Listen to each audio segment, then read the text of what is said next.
2022-yilning 20-mart kuni Toshkent mintaqaviy temiryo'l o'zili unitar korxonasiga qarashli Toshkent stansiyasining poyezd tuzuvchisi Ko'zinbayev Muxtor To'xtabayevich bilan oqibati og'ir bo'lgan bahs sodir bo'lgan.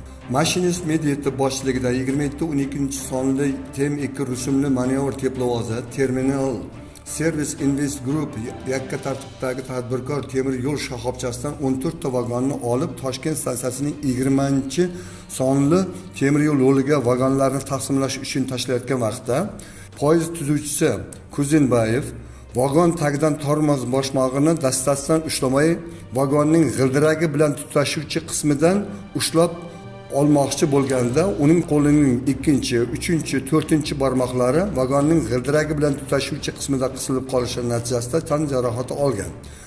Vaholanki, poyezd tuzuvchisi Ko'zinbayev tormoz boshmog'ining maxsus dastasidan ushlab boshmoqni olish kerak edi. Manevr teplovozi mashinisti Medvedev aloqa orqali stansiya navbatchisi Nurbayevga tez tibbiy yordam chaqirish kerakligini xabar beradi. Toshkent shahar 16-tez tibbiy yordam shifoxonasiga olib borilgan Ko'zinbayevlar shifokorlar ko'rsatmasiga binoan jabrlanuvchining chap qo'lining 2, 3 va 4 barmoqlari jarrohlik yo'li bilan amputatsiya qilingan.